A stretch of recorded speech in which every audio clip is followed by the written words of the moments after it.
I arrived at my own son's wedding, and when I gave my name, the staff looked at me with confusion. I wasn't on the list. I searched for Ethan among the guests, and when I asked him about it, he rolled his eyes and told me with contempt, "Did you really think you would be invited?" I smiled calmly, told him I understood perfectly, and left. But in the middle of the ceremony, his phone began to ring non-stop. "My name is Clara. I am 71 years old." And that day, I understood that I had raised a monster. For decades, I dedicated myself completely to that boy. I adopted him when he was just 3 years old, an abandoned child I found crying in an orphanage. I gave him my last name, my home, my entire life. I worked double shifts to send him to the best private schools. I gave up my own dreams so that he could achieve his. When he graduated with his engineering degree, I cried with happiness, thinking it had all been worth it. But I never imagined that the same son I loved so dearly would cast me out like a stray dog on the most important day of his life. Brooke, his fiancée, had been the architect of it all. From the moment she appeared in our lives, she began to poison his mind against me. "Your mother is too clingy," she would tell him. "A woman her age should have her own life and not always be hovering over us." Ethan would listen to her and nod like a puppet. Little by little, the visits became less frequent, the calls colder, the excuses more elaborate. The first time Brooke disrespected me, Ethan said nothing. We were having dinner at my house when she commented that my food was too salty and that she didn't understand how Ethan could have grown up eating such garbage. I froze, waiting for my son to defend me. But he just kept eating, as if nothing had happened. Then came the more subtle humiliations. "Clara, don't you think that blouse is a bit too young for you?" Brooke would say with a fake smile. Or when I would arrive to visit him without calling first, "Oh, Clara, I wish you had called ahead. We're busy planning our future." And Ethan always nodded, always supported her. But what hurt the most was when they announced their engagement. They organized a family dinner, and I was the last to find out. I arrived at Ethan's house expecting a normal dinner and found Brooke showing off a huge ring surrounded by her parents and siblings. "Surprise!" they all shouted. I forced a smile and congratulated them. But inside, something broke. "Mom," Ethan told me that night, his tone different, colder, more distant. "Brooke and I have been talking about the wedding. We want something intimate, just close family." I nodded, thinking I was included in that category. How naive I was. The following weeks were an ordeal. Brooke was in charge of the preparations, and every time I asked something about the ceremony, she gave me vague answers. "We're still deciding," she'd say. "We'll let you know." But they never let me know anything. 3 days before the wedding, I called Ethan to ask what time I should arrive at the venue. There was a long silence on the other end of the line. "Mom," he finally said, "Brooke and I have decided that the wedding will be for only the closest family." I felt as if I had been stabbed. "But Ethan," I said with a trembling voice, "I am your mother." "I know," he replied, "but Brooke feels that, well, that you don't fit the image we want to project." I didn't fit their image. Those words echoed in my head for days. The woman who had sacrificed everything for him, who had worked to the point of exhaustion to give him a decent life, who had given up love and my own dreams, did not fit their image. But I decided to go anyway. I put on my best dress, the one I had bought thinking of his wedding. I did my hair and took a taxi to the venue. I thought that maybe, upon seeing me there, Ethan would have a change of heart, that he would remember everything we had been through together. All the nights I stayed awake when he was sick, all the sacrifices I made. I couldn't have been more wrong. When I arrived at the venue and gave my name at the reception, the staff checked the list once, twice, 3 times. "I'm sorry, ma'am, but your name isn't on here," the receptionist told me with an uncomfortable smile. "There must be a mistake," I insisted. "I'm Ethan's mother." It was then that I saw him approaching, elegant in his tuxedo, with that smile I knew so well. "Mom, what are you doing here?" he asked me. But his tone wasn't one of surprise, it was one of annoyance. "Ethan, son, I came to your wedding," I told him. "My name isn't on the list, but it must be a mistake." He looked at me with a coldness I had never seen before. "It's not a mistake, Mom. I told you it was for close family only." "But I am your family," I pleaded. "I am your mother." Ethan sighed and rolled his eyes. Did you really think you were going to be invited after everything you've done? Those words hit me like a punch. Everything I've done? Ethan, I gave you everything. Exactly, he said with contempt. Always giving, always smothering, always meddling in my life. Brooke is right. You never knew your place. At that moment, Brooke arrived, radiant in her wedding dress. And when she saw me, her smile froze. What is she doing here? She asked Ethan, as if I were invisible. She's just leaving, he replied without looking at me. Right, Mom? I could have started crying, I could have pleaded, I could have made a scene. But instead, I smiled. A calm, serene smile that unsettled them both. I understand perfectly, I told them. Have a beautiful wedding. And I left. But as I walked towards the exit, I took out my phone and dialed a number. Samuel? I said when he answered. I think it's time to execute the plan we discussed. Ever. Samuel had been my lawyer for over 20 years, the only one who knew all my secrets. Are you sure, Clara? He asked me with a worried voice. Once we do this, there's no going back. Completely sure, I replied as I got into the taxi. Ethan just showed me that I am worthless to him. It's time for him to learn what he's really going to lose.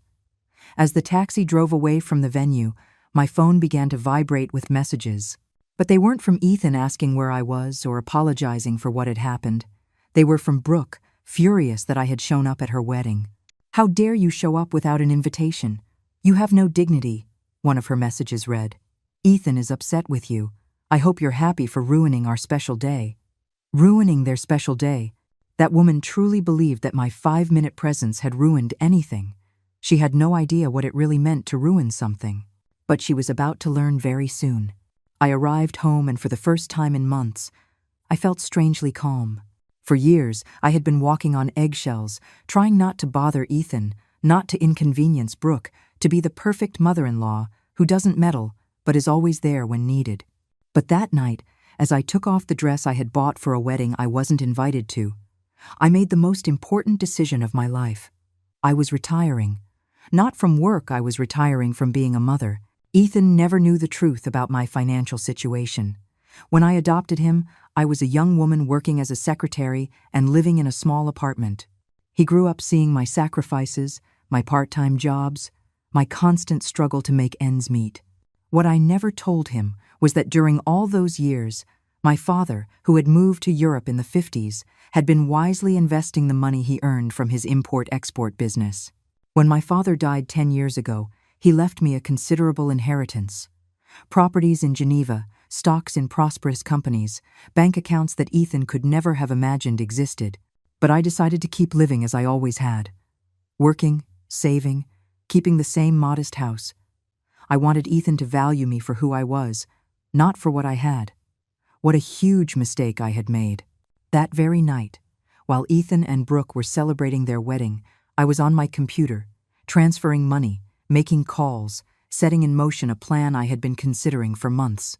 The next day, when they woke up from their express honeymoon, their world had begun to change. At first, it was subtle. Ethan called me 3 days after the wedding, not to apologize, but to ask me to look after his apartment while he and Brooke were in Cancun. Mom, I need you to go water the plants and pick up the mail, he said as if nothing had happened. Oh, and Brooke wants you to clean up a bit because we're having visitors when we get back. I can't, I replied simply. What do you mean you can't? He asked, surprised. I'm busy, I told him. Find someone else. And I hung up. An hour later, Brooke was screaming at me over the phone. What's wrong with you, Clara? Are you crazy? It's the least you can do after the scene you made at our wedding. I didn't make a scene, I responded calmly. I just went to congratulate my son.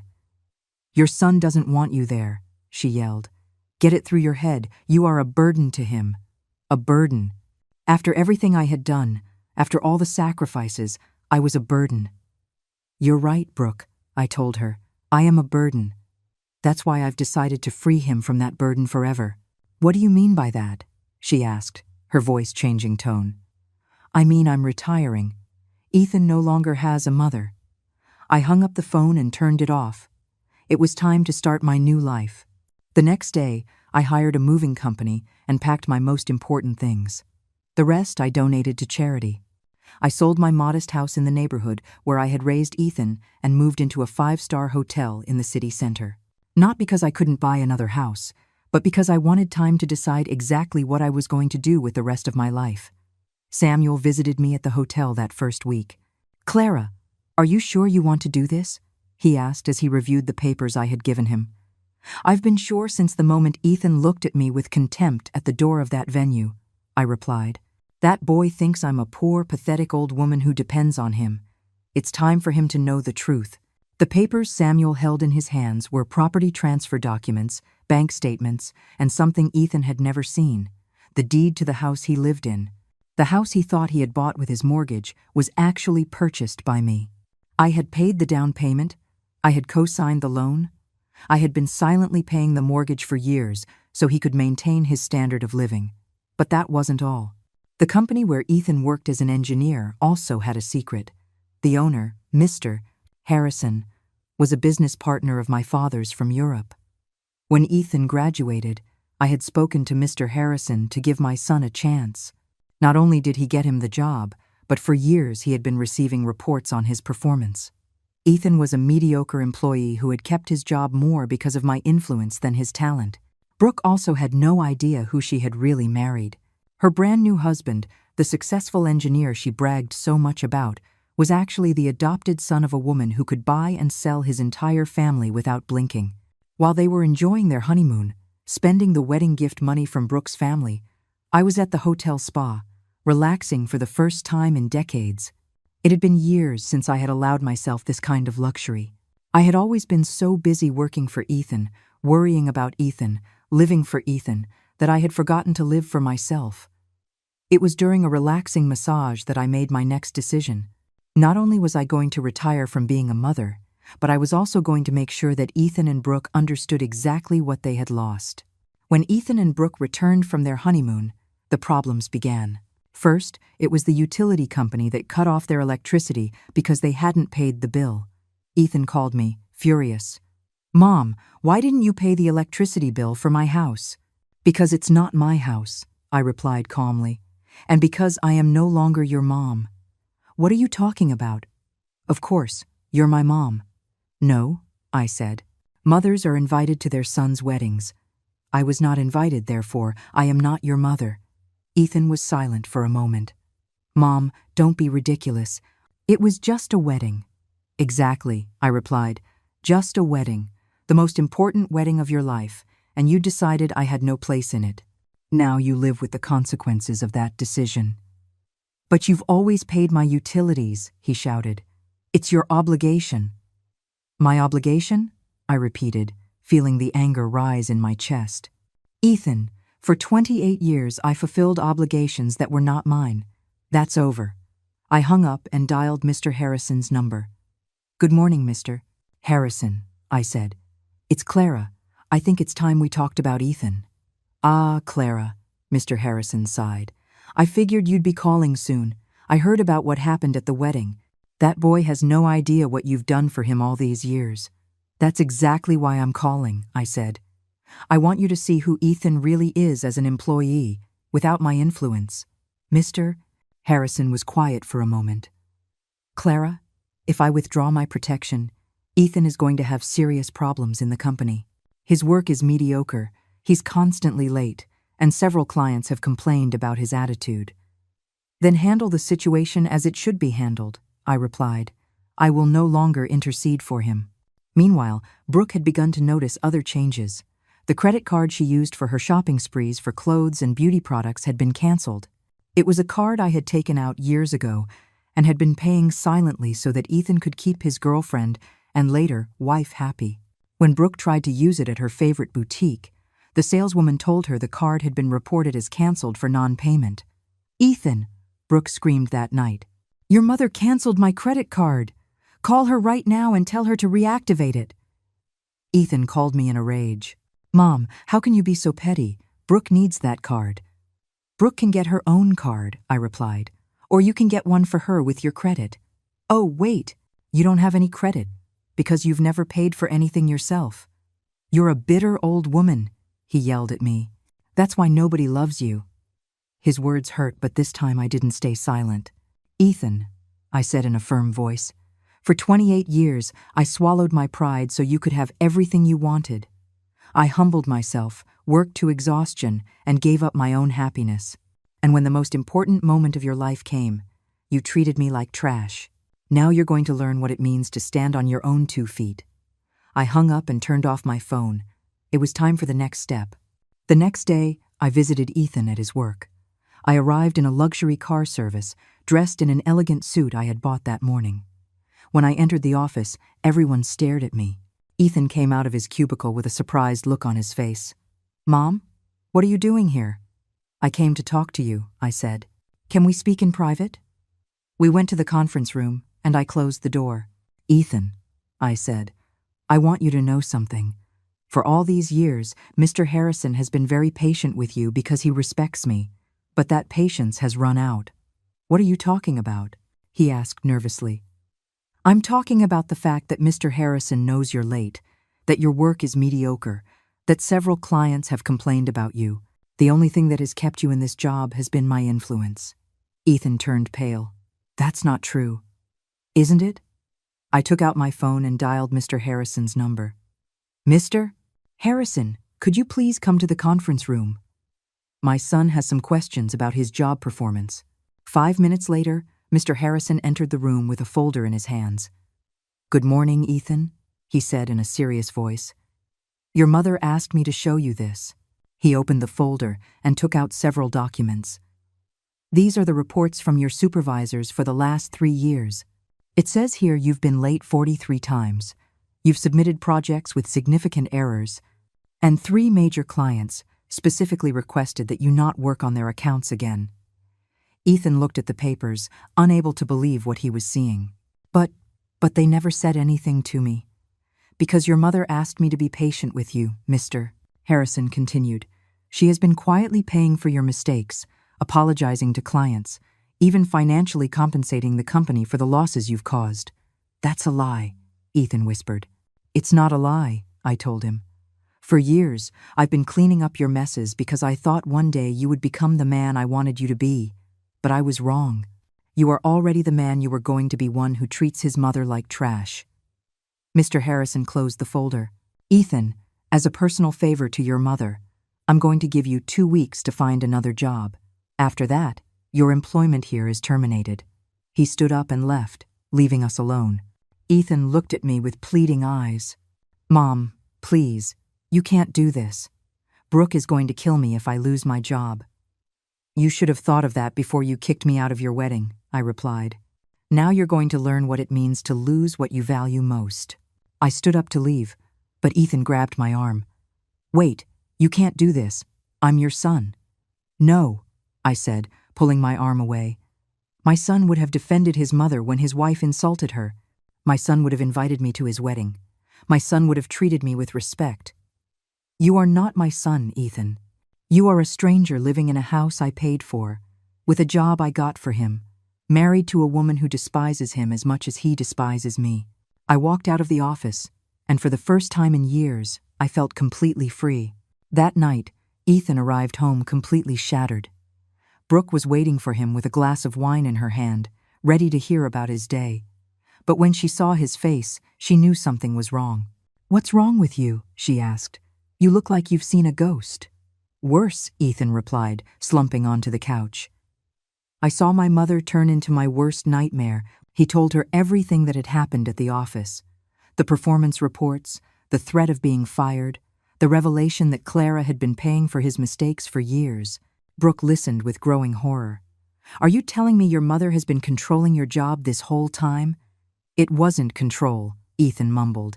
"It was protection." "It was manipulation," Brooke shouted. "That woman is a psychopath. First, she ruins our wedding, and now she wants to ruin your career." But for the first time, Ethan wasn't so sure his mother was the villain of the story. His entire life, Clara had been there, solving his problems, paying his bills, opening doors he thought he had opened himself. And he had kicked her out of his wedding as if she were an intruder. "Brooke," he said slowly, "maybe we should apologize to her." "Apologize?" Brooke jumped to her feet. "Ethan, that woman is blackmailing you. She's manipulating you to make you feel guilty. It's not blackmail, Ethan replied. It's a consequence. I told her she didn't fit our image, and now she's showing us that we're the ones who don't fit in hers. Brooke couldn't believe what she was hearing. I can't believe you're defending her after what she did to you today. What she did to me? Ethan looked at her with tired eyes. Brooke, what she did was open my eyes. For years, I've been living a lie, believing I was successful on my own merit, when in reality, I was successful because of her sacrifice. That conversation was the beginning of the end for many things. Brooke could not accept that her successful husband was actually a mediocre man, supported by his mother-in-law. She had bragged for months about Ethan's job, his abilities, his bright future. What was she going to tell her friends now? That she had married a failure? Meanwhile, I was in my hotel suite, having room service for dinner and watching the news. My phone had been ringing all afternoon, but I kept it on silent. I knew it was Ethan and Brooke, probably desperate, probably furious, probably pleading, but I had learned something important. When someone shows you who they really are, you should believe them. The next morning, Samuel came to visit me with more papers. Clara, he said, I have the transfers ready. Are you sure you want to do this? In my hands, I held the documents to transfer the ownership of Ethan's house to my name, cancel all the automatic payments I had been making for him, and withdraw my co-signature from all his loans. Completely sure, I replied. That boy wants independence. Well, he's going to get complete independence. I signed all the papers, and Samuel left to process the transfers. In 24 hours, Ethan was going to discover that the house he lived in was no longer his, that his credit cards had been canceled, and that he had to start paying a rent he couldn't afford with the job he was about to lose. But I had a bigger plan. It wasn't enough for Ethan to learn his lesson. I also wanted Brooke to understand who she had messed with. That woman had spent months insulting me, looking down on me, treating me as if I were a bothersome and worthless old woman. It was time for her to learn what my real value was. That afternoon, I dressed in my best suit and took a taxi to the boutique where Brooke worked as a sales associate. It was an expensive store in the most exclusive mall in the city, the kind of place where she felt important because she attended to wealthy women. What Brooke didn't know was that I was wealthier than most of her clients. I entered the store like any other customer and started looking at the clothes. Brooke was helping another woman, but when she saw me, her face changed completely. "What are you doing here?" she asked in a hostile voice. "I came to buy clothes," I answered calmly. "Isn't this your job? To help customers?" The other client looked at us, confused by Brooke's aggressive tone. "Do you know this lady?" she asked. "She's my mother-in-law," Brooke replied with contempt, "one who doesn't know her place." "Oh," I said, smiling. "Then I do know my place. My place is that of a woman with money who wants to spend it. Are you going to help me, or do I need to speak with your manager?" Brooke turned red with rage, but she couldn't make a scene in front of other customers. "What do you want?" she asked through gritted teeth. "I want to see that dress in the window," I said, pointing to the most expensive one in the store. "The $6,000 one." Brooke's eyes widened. $6,000? Are you deaf? "Yes, $6,000. Do you think I can't afford it?" Brooke went to get the dress, muttering insults under her breath. When she returned, she showed it to me with a look of annoyance. "Here it is," she said, "but I doubt you can afford it." I took out my platinum credit card and handed it to her. "Charge it," I said. "And while you process the payment, I want you to know something." Brooke took the card and walked to the cash register. When she swiped the card, the system not only approved the purchase, but also showed a credit limit that left her speechless. "How?" she started to say. "How can a poor old woman like me have a card like this?" I finished her sentence. "Very easily, Brooke. It turns out I'm not poor. I never was." I took out my phone and showed her the screen of my banking app. Brooke looked at the numbers and turned pale. "This can't be real," she whispered. "Do you see that number?" I asked, pointing to my bank balance. "That's just one of my accounts. I have properties in Geneva, stocks in several companies, and more money than you'll ever earn in your entire life working in this store." Brooke handed me back the card with trembling hands. "Why did you never say anything?" "Because I wanted Ethan to value me for who I am, not for what I have," I replied. But you both showed me that to you, I am worth nothing. So I decided to show you what you're really going to lose. I took my bag with the dress and headed for the exit. But before I left, I turned back to Brooke. Oh, and one more thing. Ethan is going to lose his job next week, and the house you live in is no longer yours. So I hope you have some savings, because you're going to need them. I left the store, leaving Brooke paralyzed behind the counter. That night, Brooke came home trembling with rage and confusion. Ethan was in the living room, drinking a beer and watching television, trying to forget the horrible day he'd had at work. "Ethan!" Brooke shouted from the doorway. "Your mother was at my work today." Ethan turned off the television and turned to face her. "What? What for?" "To humiliate me," Brooke replied, throwing her purse on the floor. "She bought a $6,000 dress just to prove to me that she has money." Ethan frowned. $6,000? "Brooke, my mom is a retired secretary. She doesn't have $6,000 to spend on a dress." "That's what we thought," Brooke shouted. "But she showed me her bank account, Ethan. She has millions. Millions." Ethan fell silent, processing what he had just heard. "That's impossible," he murmured. "I know my mother's financial situation. She's always been a middle-class woman." "She lied to you!" Brooke started pacing back and forth. "For years she made you believe she was poor to manipulate you. She's a sociopath." But Ethan was remembering things he had never questioned before. His mother had always had the exact amount of money for his emergencies. When he had appendicitis in college, she appeared with the money for the private surgery. When he wanted to buy his car, she had the money for the down payment. When he needed a suit for his graduation, she gifted it to him without any trouble. "Brooke," he said slowly, "I don't think my mother ever lied to us about her money. We simply never asked." "What do you mean we never asked?" Brooke looked at him as if he were crazy. "Ethan, you lived with that woman your whole life." "Exactly," Ethan replied. "I lived with her my whole life, and I was never really interested in getting to know her. I never asked her about her family, about her past, about her finances. I just assumed she existed to serve me." That revelation hit them both like a bucket of cold water. Brooke realized she had married a man who didn't really know his own mother, and Ethan realized he had despised a woman who had kept important secrets for decades. The next day, Ethan decided to go look for his mother at the hotel. When he arrived at the reception and asked for Clara, the concierge looked him up and down with contempt. "Are you a relative of the lady?" he asked. "I'm her son," Ethan replied. "Ah," the concierge said with a cold smile. "The son who didn't invite her to his wedding, the lady told us." Ethan turned red with embarrassment. "Can I speak with her?" "The lady left specific instructions that she does not want to receive visits from her family," the concierge informed him. "But I can deliver a message if you like." Ethan wrote a quick note, apologizing and begging for a chance to talk. The concierge took it and disappeared into the elevator. 5 minutes later, he returned with the same note. "The lady says you already had your chance to talk to her, and you wasted it at the door of the wedding venue. There will not be a second chance." Ethan left the hotel feeling more lost than ever. Meanwhile, I was in my suite talking on the phone with Mr. Harrison. "How has Ethan been at work?" I asked him. "Clara," Mr. Harrison sighed. "The boy is a wreck. He's late, makes constant mistakes, and yesterday a client complained because Ethan broke down crying during a presentation." "Crying?" I asked, surprised. "Yes, Mr. Harrison confirmed.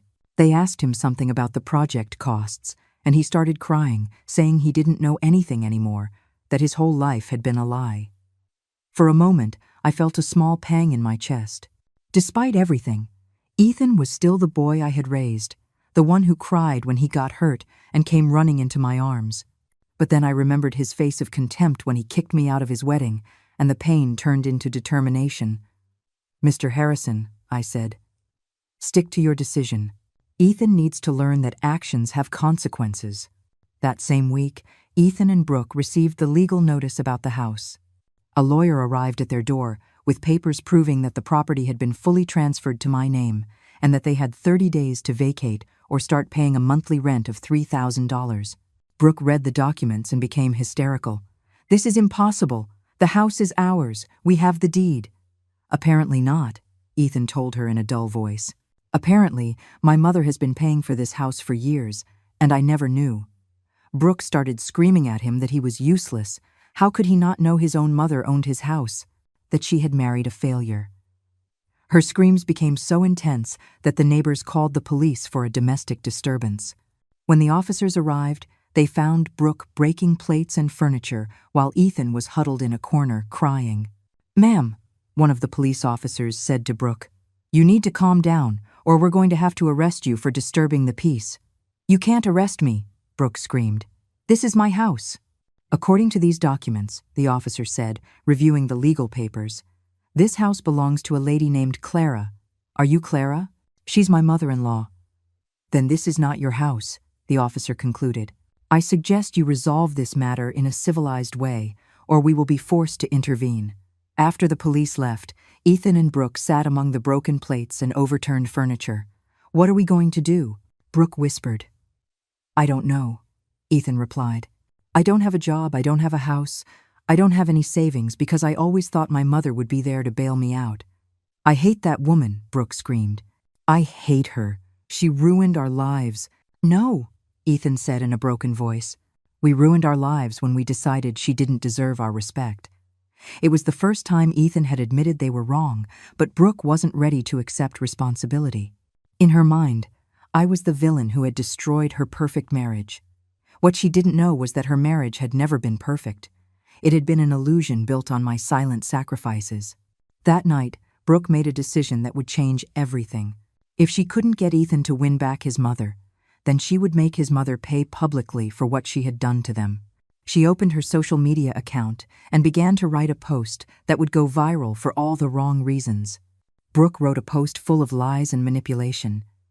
"My psycho mother-in-law kicked us out of our house after ruining our wedding," the post began. "For years, she pretended to be poor to manipulate my husband, but in reality, she's a millionaire. Now that we're married, she decided to destroy our lives out of jealousy. My husband lost his job because of her, and now we have nowhere to live.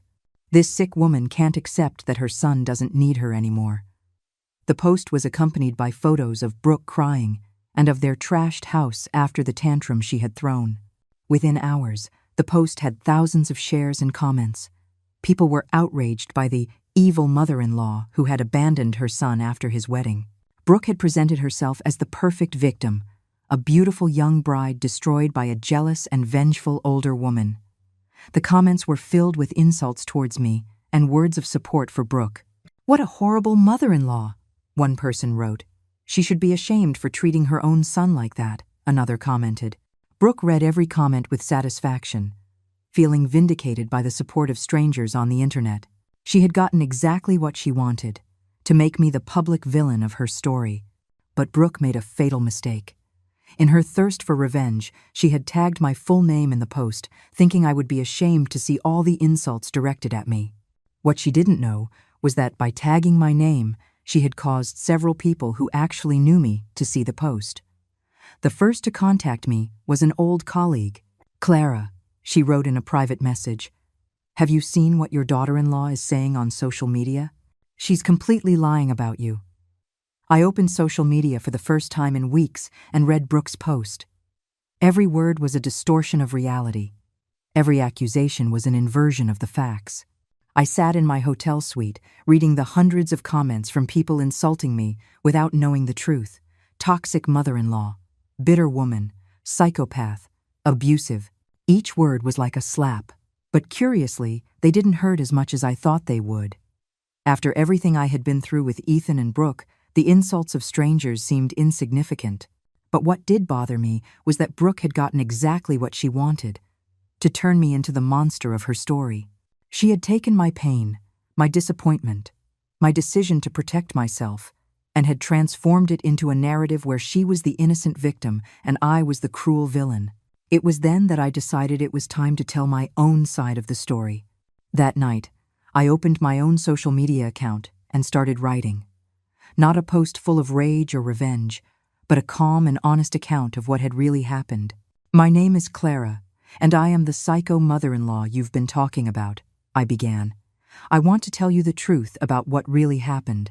I wrote about adopting Ethan, about the years of sacrifice, about how I had worked multiple jobs to give him the best education. I explained how I had been quietly paying his expenses for years, from his house to his credit cards, from his job to his medical emergencies. I described Brooke's constant humiliations, Ethan's growing contempt, and finally, the exclusion from his wedding. I did not kick them out of the house, I wrote. I am charging them rent for a house that I bought and paid for. I did not make Ethan lose his job. I simply stopped covering for his poor performance. I did not pretend to be poor to manipulate them. I kept my private life private because I wanted them to value me for who I am, not for what I have. But the most powerful part of my post was when I shared the recordings. Over the past few months, I had started recording conversations with Brooke and Ethan. Not out of malice, but for protection. When someone constantly lies to you about what you said or did, recordings become your only defense. I had recorded Brooke insulting me. I had recorded Ethan telling me I didn't fit their image. I had recorded the phone call where Brooke screamed at me that I was a burden. I uploaded snippets of those recordings along with my post. The reaction was immediate and explosive. Within minutes, the comments began to change. "Oh my God, that daughter-in-law is horrible," someone wrote. "How can a son treat his mother like that?" another commented. "This lady is a saint for putting up with so much," a third said. But I wasn't finished. Over the next few days, I posted more evidence. Photos of receipts for everything I had paid for Ethan over the years. Copies of bank statements showing the constant money transfers. Documents proving that I had been the one to co-sign all his loans. Screenshots of messages where Brooke insulted me and treated me with contempt. With each post, the narrative shifted more. People began to share my posts with comments like, "This is what happens when you don't value your mother," and "What an important lesson about the consequences of our actions." But the post that really changed everything was when I told the full story of Ethan's adoption. 28 years ago, I wrote, I adopted a 3-year-old boy who had been abandoned by his biological mother. He was a sad, scared child who needed love. I gave him that love unconditionally for decades. But unconditional love does not mean one must allow themselves to be treated without respect. Sometimes, the most important lesson you can teach someone is that actions have consequences. That post went viral on its own. Thousands of people shared it, commented on it, saved it. Mothers all over the world identified with my story. Adult children began to reflect on how they treated their own mothers. The conversation had completely changed. Brooke watched her narrative crumble in real time. The comments on her original post were now filled with people criticizing her for lying and manipulating the story. "How could you lie like that about a woman who sacrificed everything for you?" they wrote. "You should be ashamed," others told her. Desperate, Brooke did a live stream to defend herself from my attacks. But it was the worst mistake she could have made. Brooke started her live stream with tears in her eyes and a trembling voice. "Hello everyone," she said. "I know many of you have seen my mother-in-law's posts, and I want to clear things up. That woman is lying about everything." There were only about 50 people watching at first, but the number started to grow rapidly as people shared the link. "Clara is not the victim she pretends to be," Brooke continued. "She is a manipulative and controlling woman who ruined our marriage because she can't accept that Ethan doesn't need her anymore." The live comments started pouring in, but they weren't what Brooke expected. "Where's the proof of what you're saying?" someone wrote. "Clara's recordings sound very clear," another commented. "Why don't you show evidence like she did?" Brooke got nervous seeing that the comments were not supporting her as she had hoped. "She manipulated those recordings," Brooke shouted. "She edited them to make me look bad." But as she was saying this, I was watching her broadcast from my hotel suite and decided it was time to make my appearance. I started my own live stream and wrote in Brooke's comments, "Hello Brooke, it's Clara. Do you mind if I join the conversation?" The comments exploded. "She's here. This is going to be good. We'll finally hear both sides." Brooke turned pale when she saw my comment. "No," she said with a trembling voice. "I'm not going to give her a platform to continue lying about me." But the comments were now demanding that I be allowed to speak. "Coward," they wrote. "If you're telling the truth, you shouldn't be afraid. Let her speak." "Fine," Brooke finally said. "Let her join. That way, everyone can see what kind of person she really island," I accepted her invitation and appeared on the screen next to her. The contrast was stark. I was calm, well-dressed, in an elegant suite, while Brooke looked disheveled and desperate in a messy house. "Hello, Brooke," I said in a serene voice. "Thank you for allowing me to clear things up." "Go ahead," she responded hostilely. "Lie all you want. People already know the truth about you." "The truth," I said, "is that you have been insulting me for months, and I have the recordings to prove it. Would you like me to play them here, live, for everyone to hear?" Brooke turned red. "Those recordings are illegal." "No," I replied calmly. "In this country, it is legal to record conversations when you are a part of them, especially when you feel you are being harassed or threatened." The comments were filled with people asking me to play the recordings. "Play them. We want to hear. The truth comes to light." I played the audio where Brooke screamed at me that I was a burden to Ethan, where she told me I had no dignity, where she insulted me for showing up at her wedding. The audio was clear and devastating. Brooke's voice filled with hatred and contempt, saying things no daughter-in-law should ever say to her husband's mother. When the recording finished, Brooke was crying. That was out of context," she whispered. "Out of context?" I asked. "In what context is it okay to tell a 71-year-old woman that she is a burden and has no dignity?" "You provoked us," Brooke yelled. "You were always meddling in our marriage." "Brooke," I said, maintaining my calm, "can you give me one specific example of how I meddled in your marriage?" Brooke opened her mouth, but no sound came out. She realized she couldn't give an example because one didn't exist. "The only times I interacted with you," I continued, "was when Ethan asked me for help with something, or when you invited me to dinner. I never showed up uninvited. I never gave unsolicited advice. I never criticized your relationship. My only mistake was existing." The comments were now completely on my side. "Brooke looks like a liar," someone wrote. "This lady is so dignified," another commented. "How could they treat their mother like that?" The number of viewers had reached over 10,000 people. "But you blackmailed us," Brooke said desperately. "You took away our house and Ethan's job to force us to apologize to you." "Brooke," I replied, "I didn't take anything from you. I simply stopped paying for you. The house was mine from the beginning. Ethan's job was secured through my influence. The credit cards were paid by me. You never had anything of your own." I took out the documents and showed them to the camera. "These are the original deeds to the house," I said. "As you can see, it was always in my name. These are the bank statements showing that I've been paying the mortgage for 5 years. These are the receipts for all the credit cards I've paid for Ethan." Brooke had no more arguments. But we were family," she said in a broken voice. "Family?" I repeated. "Families invite each other to weddings, Brooke. Families treat each other with respect. You showed me that to you. I was not family. I was an unpaid employee." "Ethan," I said, addressing the camera because I knew he would be watching. "For 28 years, I was your mother. I changed your diapers when you were a baby. I took you to the doctor when you were sick. I worked extra hours to pay for your college. I defended you when you got into trouble. But when the time came for you to defend me, you chose to humiliate me. That choice has consequences." Brooke tried to interrupt, but I cut her off. "I'm not finished," I told her. "Brooke, you chose to see me as a threat instead of an ally. You chose to insult me instead of respecting me. You chose to lie about me on social media instead of accepting responsibility for your actions. Now you will live with the consequences of those choices." The comments were exploding with support for me. What a strong woman. Brooke should be ashamed. Poetic justice. The number of viewers had reached 15,000 and was still growing. "Do you know what the saddest part of all this is?" I asked Brooke. "That I really wanted to love you. When Ethan told me he had a girlfriend, I was thrilled. I thought I was finally going to have a daughter. I prepared special dinners for you. I bought you gifts. I tried to include you in all our family traditions. But you chose to see me as your enemy from day one." Brooke was crying openly now.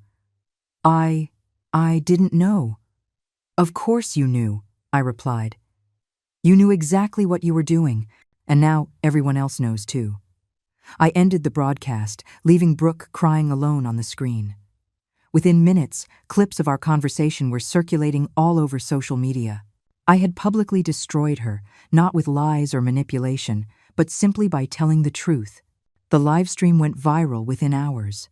The most shocking clips were shared millions of times with titles like "Mother-in-Law Destroys," "Lying Daughter-in-Law with Facts," and "The Most Elegant Revenge in History." Brooke had been completely exposed as a crossed Elegries and Litaimo, manipulative liar, while I had emerged as a dignified woman who had simply defended herself with the truth.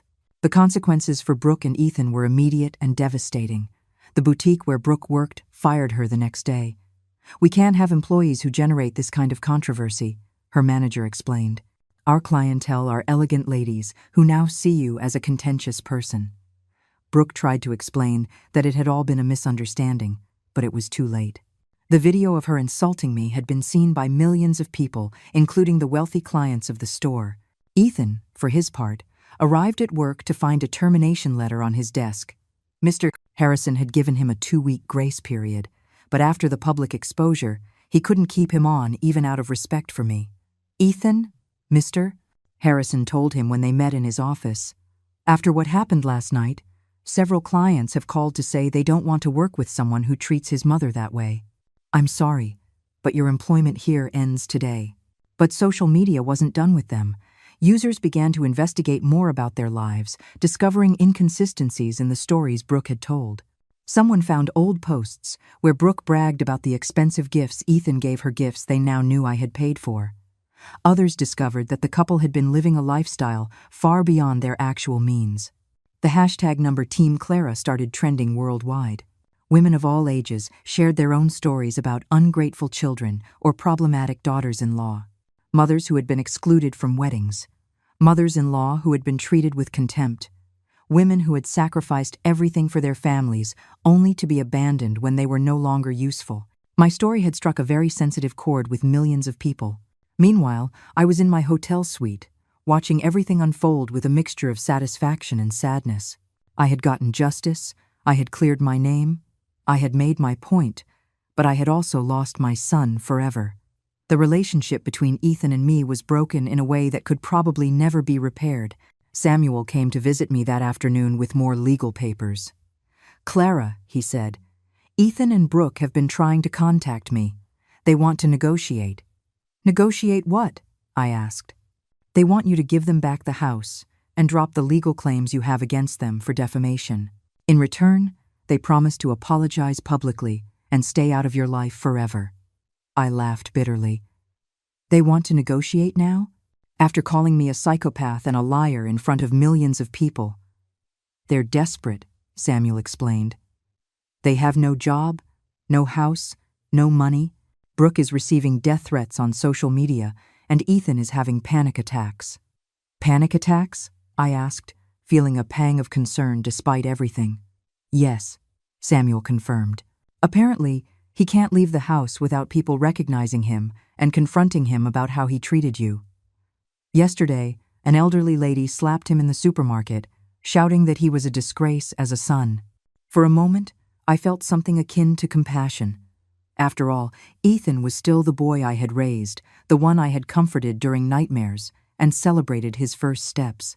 But then I remembered his disgusted face when he kicked me out of his wedding, and the compassion vanished. "Consequences of their actions," I murmured. "They chose this path." "What do you want me to tell them?" Samuel asked. "Tell them the house is mine and will remain mine. If they want to continue living there, they can pay the full rent of $3,000 a month. If they can't afford it, they have to move out. As for the defamation lawsuits, those will proceed until I receive a full public apology and compensation for the damage to my reputation."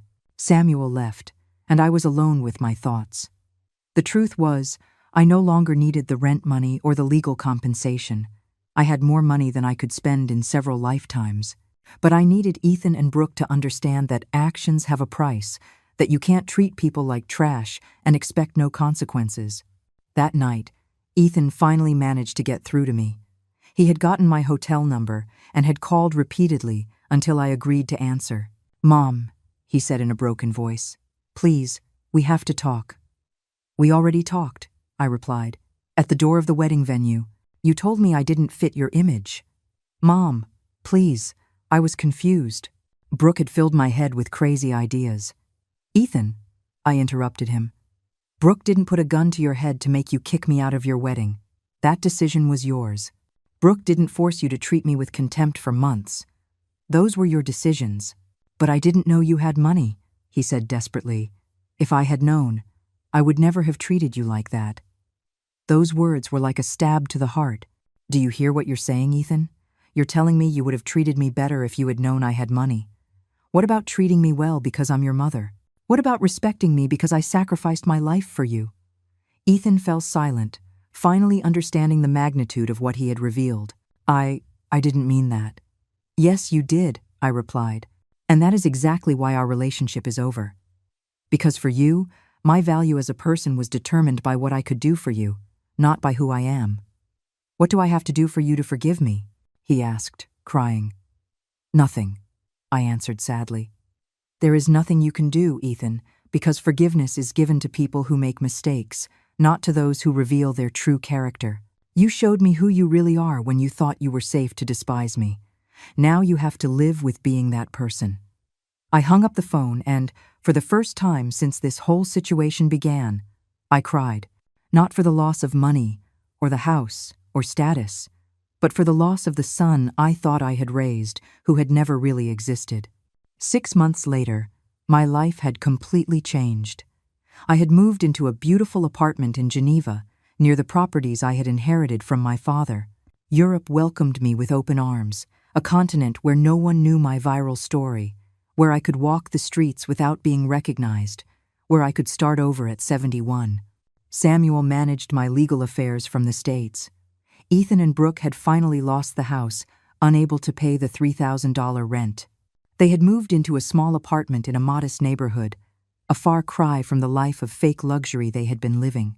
Ethan had found a job as a technician in a small company, earning a fraction of what he used to. Brooke was working in a call center, the only place that would hire her after her reputation was destroyed on social media. The defamation lawsuit had succeeded. The judge had ruled in my favor, ordering Brooke to pay considerable compensation and issue a formal public apology. The apology had been brief and clearly forced, but legally sufficient. I apologized to Clara for the false statements I made about her on social media. I acknowledged that my claims were incorrect and caused damage to her reputation. I deeply regret my behavior. I had donated the compensation money entirely to organizations that helped single mothers and adoptive families. I didn't need their money, but they needed to learn that lying publicly about someone has a real cost. During these months, I had received thousands of messages from women all over the world. Mothers who had been inspired by my story to set boundaries with abusive children. Mothers-in-law who had found the courage to stand up to disrespectful daughters-in-law. Older women who had decided to stop living for others and start living for themselves. One of the letters that had touched me the most was from a woman named Maria, from Colombia. Mrs. Clara, she wrote, your story saved my life. For 15 years, I swallowed the contempt of my son and daughter-in-law, believing it was my duty as a mother to endure everything for love. After seeing your story, I realized that love does not mean allowing abuse. Thank you for teaching me that mothers deserve respect too. I had started writing a book about my experience, not for revenge or to make more money, but because I realized my story had touched on something universal. Millions of women had seen themselves reflected in my experiences, and I thought that maybe my full story could help other people recognize and escape toxic relationships. The book would be called I Retired from Motherhood, and it would be dedicated to all the women who had sacrificed their identity for love and who needed to remember that they deserved to be treated with dignity. Ethan had tried to contact me several times during these months. Letters sent through Samuel, messages through mutual acquaintances. He had even traveled to Geneva once to look for me. But I had remained firm in my decision. I had closed that door forever.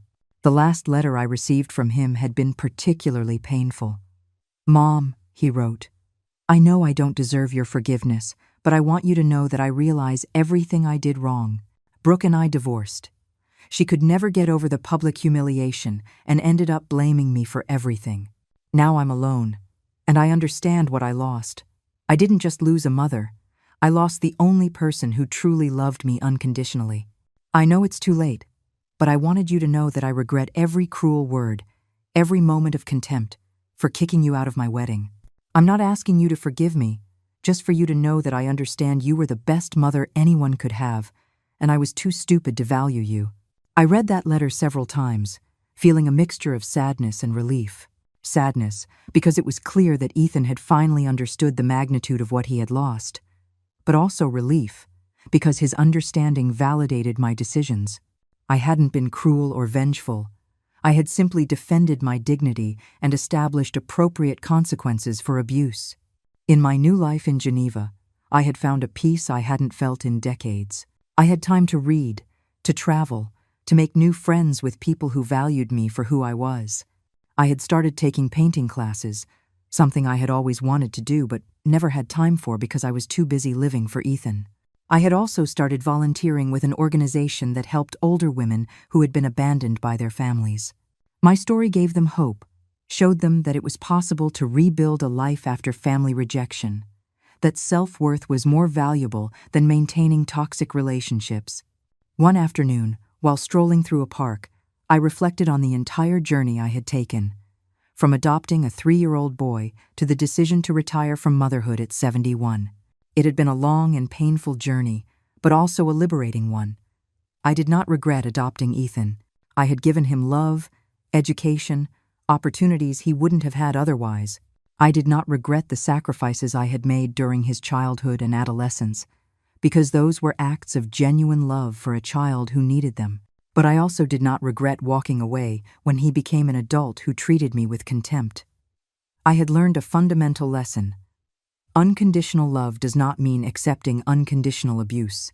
There was a difference between loving someone and allowing them to destroy you in the name of that love. My phone vibrated with a message from Samuel.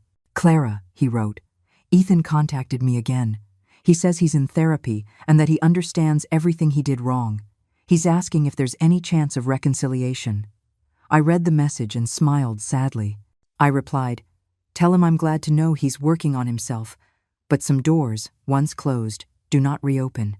I wish him the best in his new life." It was the truth. I wished Ethan the best, but no longer from the position of his mother. That woman, the one who had lived for him for decades, no longer existed. In her place, a new woman had been born, Clara, a 71-year-old woman who had learned that it is never too late to choose dignity over convenience, self-respect over toxic love. As the sun set over Geneva, I thought of the phrase that had become my mantra. I don't regret adopting him. I only regret not understanding sooner that kindness should never be practiced at the cost of self-destruction. I had finished my career as a mother, but I had begun my life as a free woman, and that, I discovered, was the best revenge of all. To live well, to live in peace, to finally live for myself.